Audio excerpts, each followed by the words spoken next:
लगातार नीतीश कुमार जी ने जिस तरीके से बिहार की सेवा करी है, बिहार को जंगल राज में से निकाल के डेवलपमेंट की ओर अग्रसर लेकर गए हैं, उसी रफ्तार से आज भी ये सरकार उनके मार्गदर्शन में काम करती रहेगी।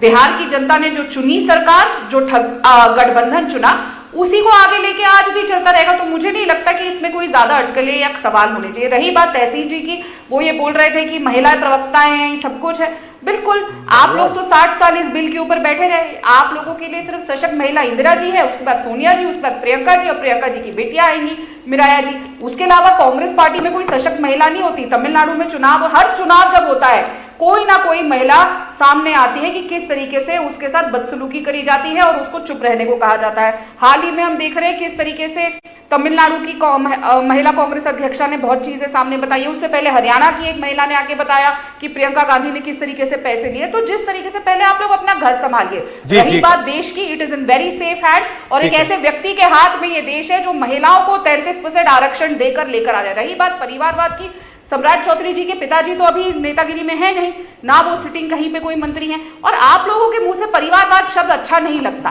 आप लोगों के तो एक ही परिवार के 3 नेता अभी फिलहाल राज्यसभा से लेके लोकसभा में बैठे ये बात तो ठीक है, पार्टी भी वही चला रही है। आने वाले समय में मिराया आ जाएंगी, रेहान आ जाएंगे। तो ठीक है राधिका जी, ठीक है, आप भी परिवारवाद की, मैं फिर एक बार, हम लोग फिर ये आरोप बारह तो आपके बीच में होते रहेंगे, लेकिन हम बिहार पे ज्यादा बात करें।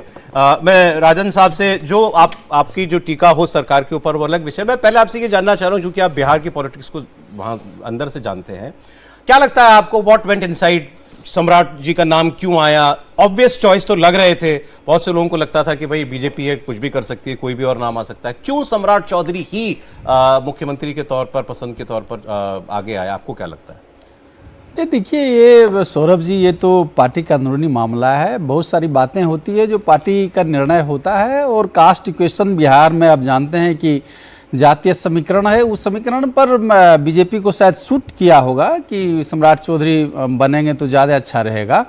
लेकिन सवाल यह नहीं है कि किस जाति का है, किस वर्ण का है, और क्या बीजेपी को सूट कर रहा है। सवाल यह है कि अभी अभी जो विधानसभा का चुनाव हुआ, उस चुनाव में आप देखिए नीतीश कुमार के नाम पर चुनाव लड़ा गया। बिहार का मैंडेट नीतीश कुमार को मिला था। नीतीश कुमार को लगातार यह कहा गया कि 25 से 30 नीतीश कुमार, और कैसे सत्ता, एक षड्यंत्र करके बीजेपी कैसे छोटियों पार्टी को दबाकर सत्ता हासिल करती है, इसका सशक्त उदाहरण बिहार है। और ये लगातार हम लोग कह रहे थे, विपक्ष कह रहा था, हमारे माननीय तेजस्वी जी लगातार जनसभाओं में कह रहे थे, बिहार विधानसभा के चुनावी जनसभा में, कि चुनाव के बाद यही होना है, एक ना सिंधे बनेंगे, महाराष्ट्र दोहराया जाएगा।